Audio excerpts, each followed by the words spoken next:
मंजिल कितनी भी कठिन क्यों ना हो, दृढ़ संकल्प, कड़ी मेहनत और विश्वास के आगे टिक नहीं सकती। मेरे प्यारे विद्यार्थी, आपका बहुत बहुत स्वागत। आपके चहेते जनरल करियर प्रतिभा बीआर सर के साथ आपको प्रणाम, नमस्कार, जय हिंद। आप सभी लोग दोनों हाथ जोड़कर देवी स्वरूपा अपने मां के चरणों में प्रणाम करेंगे। आज मैं आपको एक ऐसा कारनामा बताऊंगा जिसको जानकर आपको बहुत अंदर से गौरवान्वित महसूस होंगे आपके, और उस कारनामे से पूरी दुनिया दहला उठी, थर्रा उठी आपके, और पूरी दुनिया, पूरा विश्व भौचक्का रह गया। मैं आपको बताऊंगा आज मैं आपको पहले लेके चलूंगा आपके चहेते प्लेटफॉर्म पढ़ाई की पंचायत पर, और मैं बताऊंगा आपको कि आखिर भारत का वो कौन सा कारनामा है जिसके चलते पूरी दुनिया भौचक्की रह गई। मैं बात कर रहा हूं आपसे आज उस ऐसे विषय पर जब भारत ने पूरी दुनिया को अचंभित, और पूरी दुनिया ऐसे देखती रह गई आपके कि भारत ने क्या कर डाला। और मैं आपको इतिहास के पन्नों में मैं वहां से बात कर रहा हूं आपके कि जब पूरी दुनिया भारत को दोयम दर्जे का राष्ट्र समझती थी, कमजोर राष्ट्र समझती थी, भारत को एक ऐसा अछूत राष्ट्र समझती थी, ऐसे दौर में भारत ने एक ऐसा कारनामा कर दिया कि पूरी दुनिया भौचक्की रह गई आपके। और उस कारनामे के बाद भारत ने वैश्विक मंच पर अपने आप को स्थापित किया। मैं बात कर रहा हूं आपसे भारत के पहले परमाणु विस्फोट की, आपके भारत के पहले परमाणु परीक्षण की। तो इस चैनल पर लगातार बने रहेंगे जब तक इस वीडियो को आपको अंत तक ना ले जाऊं। आप हटके नहीं जाए, यहां से हटेंगे नहीं, बिल्कुल छोड़कर नहीं जाएंगे, क्योंकि ये वो कारनामा भारत का जो आपका सिर गर्व से ऊंचा कर देगा और आपके मन में रोमांच भर देगा। मैं आपसे बात कर रहा हूं, मैं भारत के पहले परमाणु परीक्षण की, ये भारत का जो परमाणु परीक्षण है, तो पहले मैं आपके लिए कुछ जनरल जानकारी साझा कर रहा हूं। जो पहला परमाणु परीक्षण है भारत का, तो ये पहला परमाणु परीक्षण जो बिल्कुल नॉर्मल जानकारी आपके लिए मैं पहले वो बता रहा हूं। फर्स्ट न्यूक्लियर टेस्ट भारत ने, ये पहला स्वदेशी भारत का परमाणु टेस्ट था, और ये भारत ने किया। जो आपका मैं यहां बता रहा हूं आपको, ये वो डेट थी 18 मई, जो भारत को गौरवान्वित करने वाली है 1974। यानी मैं लेके गया हूं आपको 1974 को, उस दौर में जब पूरा भारत एक ऐसे दौर से गुजर रहा था जहां पूरी दुनिया को, विशेषकर अमेरिका और पूरी पश्चिमी राष्ट्र ने भारत के लिए सारी एजेंसियां, अपने खुफिया डिपार्टमेंट लगा दिए कि भारत किसी भी स्तर पर भारत अपना परमाणु परीक्षण ना कर पाए आपके। क्योंकि आप जानते हैं वीटो पावर जितने भी राष्ट्र हैं, आप जो यूएनओ में स्थायी मेंबर हैं, सबके पास अपना अपना परमाणु है। तो वैश्विक स्तर पर, ग्लोबल लेवल पर भारत को अक्सर, या भारत के अगल बगल में ऐसा माहौल क्रिएट करते हैं, विशेषकर भारत का पड़ोसी राष्ट्र पाकिस्तान, या बगल में हमारे चीन लगा हुआ है। चीन में पहले से ही एटॉमिक पावर राष्ट्र है आपके, लेकिन पाकिस्तान को अमेरिका से कहीं ना कहीं प्रत्यक्ष और परोक्ष रूप से समर्थन मिला हुआ है। तो इसलिए भारत के लिए परीक्षण आवश्यक हो गया। तो आपके मन में एक यहाँ पर अनायास ख्याल आएगा कि आखिर भारत के उस समय जो प्रधानमंत्री हैं वो श्रीमती इंदिरा गांधी की एक ऐसी पहल थी। अब मैं आपको एक ऐसी बात बताऊंगा आपको कि जिसको सुनने के बाद आपको बहुत बहुत अच्छा लगेगा, और भारत के जो वैज्ञानिक हैं उनकी बातों को सुनने के बाद आपका जो हृदय है वो गर्व से भर उठेगा। भारत ने पहला परमाणु परीक्षण किया, वो डेट और कोई नहीं बल्कि वो डेट है हमारी 18 मई। यहां पर 1974 को भारत ने अपना पहला एटॉमिक टेस्ट किया। और कहां किया है वो टेस्ट किया हमने राजस्थान में। कहां किया है वो? राजस्थान के यहां पर जैसलमेर जिले में। कहां पर? वो जैसलमेर में एक जगह है, बहुत पॉपुलर, उसका नाम है पोखरण। क्या नाम है? उसका नाम है आपके पोखरण। ये पोखरण में भारत ने अपना जब पहला परमाणु परीक्षण किया, तो इस पोखरण में जब भारत ने पहला परमाणु परीक्षण किया, बहुत बहुत इंपॉर्टेंट है, जैसलमेर वही स्थान है जो भारत के लिए एक इतना लकी, एक इतना भाग्यशाली स्थान साबित हुआ कि भारत का एक परमाणु परीक्षण जब यहां हो रहा था आपके, तो उस समय इंदिरा गांधी का जो निर्देश था कि किसी भी तरीके से भारत को इस परमाणु परीक्षण सफल होना है, और भारत के वैज्ञानिकों ने इसको करके दिखाया। उस समय जो हमारा बार्क है, मैं यहां बताऊंगा आपको, जो बार्क है हमारा, ये बार्क, इसका मतलब होता है आपके भाभा एटॉमिक रिसर्च सेंटर। इसको लिख लेंगे, आप लोग नोट डाउन कर लेंगे, भाभा एटॉमिक रिसर्च सेंटर, यानी भाभा परमाणु अनुसंधान संस्थान। ये हमारा सेंटर बॉम्बे में स्थित है आपके। यहीं के वैज्ञानिक थे, बहुत बड़े और दिग्गज वैज्ञानिक हैं, उनका बहुत बड़ा योगदान रहा। उस समय इसके डायरेक्टर थे वो राजा रमन्ना। क्या नाम है? राजा रमन्ना। ये बार के डायरेक्टर थे, क्या नाम है? राजा रमन्ना। इसको आप नोट डाउन करेंगे क्योंकि एग्जाम के लिहाज से बहुत इंपॉर्टेंट है। और एक अन्य वैज्ञानिक थे हमारे उस समय आपके, भौतिक वैज्ञानिक पीके आयंगर। क्या नाम है उनका? ये पीके आयंगर उनका नाम है। इसको भी मेरे कहने से आप लोग सारे मेरे प्रिय विद्यार्थी इनको नोट डाउन कर लेंगे। ये उस समय कौन है? डायरेक्टर है। कौन है वो? ये डायरेक्टर है। काय के? ये डायरेक्टर है भाभा एटॉमिक रिसर्च सेंटर यानी भाभा परमाणु अनुसंधान संस्थान के आप उस सेंटर के आप उस समय डायरेक्टर थे, और आपके नेतृत्व में इस पहले परमाणु परीक्षण को अंतिम रूप दिया गया। आपकी जानकारी में बताना चाहता हूं, जो बहुत बड़ी महत्वपूर्ण बात है कि ये परमाणु परीक्षण हो रहा था जो भारत ने राजस्थान के पोखरण में किया है, ये कितना वजनी है, कितने वेट का था, तो ये बहुत बड़ी वजनी नहीं था। ये 12 किलो, ये 12 किलो ये टन का, ये 12 किलो टन का एक जो आपका जो 12 किलो टन का ये परमाणु परीक्षण था, ये बहुत इंपॉर्टेंट था भारत के लिए, क्योंकि भारत ने यहां से अपने आप को स्थापित किया। और जब भारत ने ये परमाणु परीक्षण किया तो उसके बाद इसका कोड नाम रखा गया है, जो आपके एग्जाम के लिए इंपॉर्टेंट है। इसका कोड नाम मैंने अक्सर आपकी ऑफलाइन क्लासों में इसका नाम बताया है, और मैं यहां भी उसको साझा कर रहा हूं। क्या नाम है उसका? स्माइलिंग बुद्धा। क्या नाम है उसका? स्माइलिंग बुद्धा। आप लोग सब इसको नोट डाउन करेंगे। स्माइलिंग बुद्धा इसका कोड नाम है। लेकिन सबसे बड़ा जो गौरव का क्षण है वो ये था यहां पर, जो आपको बहुत अच्छा लगेगा, और उसको सुनने के बाद आपका हृदय गौरवान्वित और रोमांचित हो उठेगा। जब भारत की प्रधानमंत्री इंदिरा गांधी को उस समय फोन किया, किसने? राजा रमन्ना जी ने। तो राजा रमन्ना ने जैसे फोन किया आदरणीय प्रधानमंत्री इंदिरा गांधी जी को उस समय, तो कहा उन्होंने, जब ये परमाणु परीक्षण सफल हो गया भारत का, तो उन्होंने कहा बुद्धा इज स्माइलिंग। उनका एक निकनेम दिया उन्होंने, बुद्धा, ये बुद्धा इज स्माइलिंग। इसको सुनने के बाद आपको ये बहुत बड़ी बात लगेगी आपके।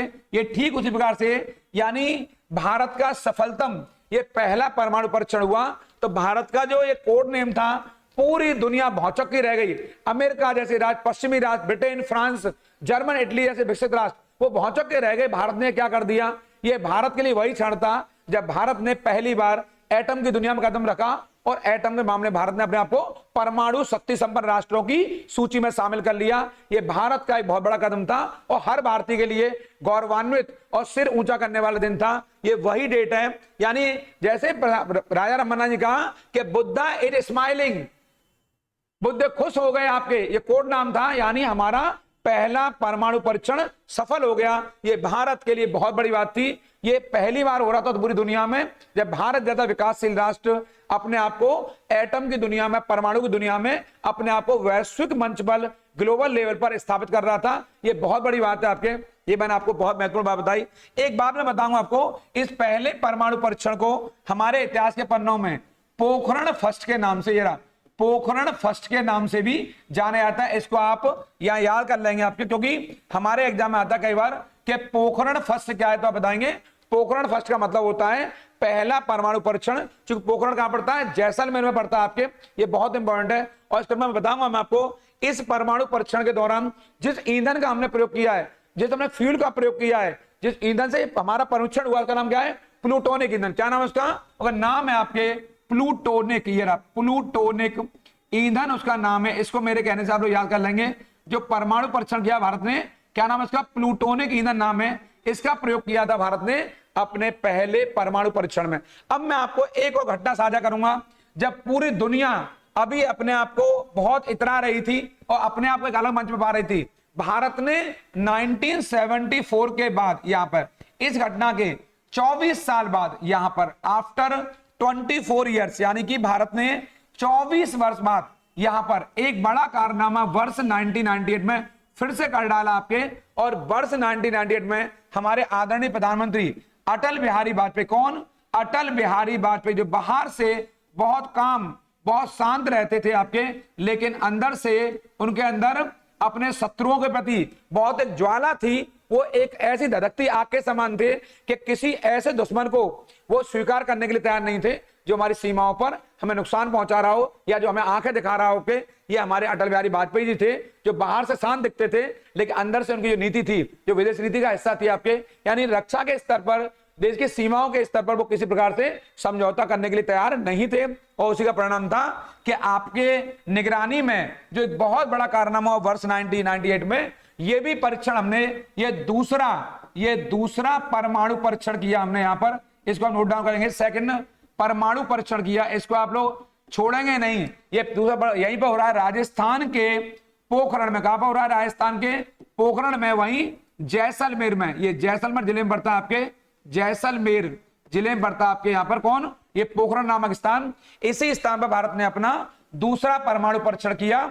और आपको आपके जानकारी के लिए बता देता हूं, ये परमाणु परीक्षण हमने 11 मई और 13 मई को, यहां पर ये आप लिख लेंगे इसको, ये 11 मई हमारे लिए खास है और 13 मई हमारे लिए खास है। ये वर्ष 1998 में, यहीं पर 1998 में भारत ने ये परमाणु परीक्षण किया। बहुत इंपॉर्टेंट है। और इसको नाम क्या दिया गया आपके यहां से बताता हूं मैं आपको, इसको नाम दिया गया है आपके यहां से, जो आपके एग्जाम में आएगा क्वेश्चन, आप बताएंगे इसका नाम क्या है। नाम है इसका ऑपरेशन, ये रहा ऑपरेशन, यहां पर शक्ति 98। क्या नाम दिया है इसको, ऑपरेशन शक्ति 98 नाम दिया है। इसको आप लिख लेंगे, छोड़ेंगे नहीं। ये हमारा दूसरा परमाणु परीक्षण है। अगर पहला परमाणु परीक्षण की बात करें तो क्या नाम है उसका, स्माइलिंग बुद्धा नाम है, और इसका नाम क्या है, ऑपरेशन शक्ति 98 नाम है। अब मैं आपको एक ऐसी बात बताऊंगा जो आपको बहुत बहुत सुहाएगी और बहुत अच्छा लगेगा आपको, क्योंकि वो ऐसी बात है आपके जो कहीं ना कहीं आपको गर्व से भर देगी।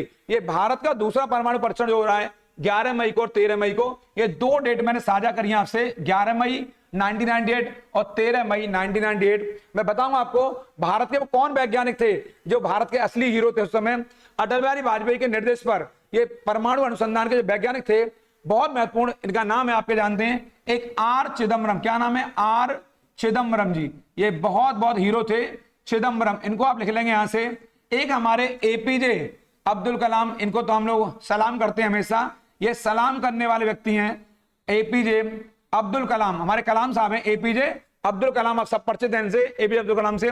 और एक बहुत बड़े वैज्ञानिक थे उस समय हमारे अनिल काकोदकर। कौन, अनिल काकोदकर, आपको भी सलाम है काकोदकर। ये तीनों जो महानतम वैज्ञानिक हैं, इन तीनों को भारत की ओर से, मेरी ओर से भी सलाम है इनको, क्योंकि ये वही व्यक्ति हैं जिनके चलते भारत का दूसरा परमाणु परीक्षण सफल हुआ और भारत को गौरव के वो क्षण प्राप्त हुए जिसकी भारत प्रतीक्षा कर रहा था। भारत ने पहली बार वर्ष 1974 में परीक्षण किया और दूसरी बार वर्ष 1998 में परीक्षण किया, जो कि सफल रहा। और भारत ने एटम की दुनिया में, परमाणु बम की दुनिया में अपनी प्रतिष्ठा को स्थापित किया, कायम किया। मैं आपको बताऊंगा आपके क्या दूसरे परमाणु परीक्षण में भारत ने जो ईंधन का इस्तेमाल किया है, जिस चीज का प्रयोग किया ईंधन का, पहले वाले में प्लूटोनियम के ईंधन का इस्तेमाल किया, लेकिन इस वाले में भारत ने परिशोधित, यहां पर परिशोधित, ये रहा परिशोधित, यहां पर इसको आप नोट डाउन करेंगे, परिशोधित यूरेनियम, ये काफी महत्वपूर्ण है।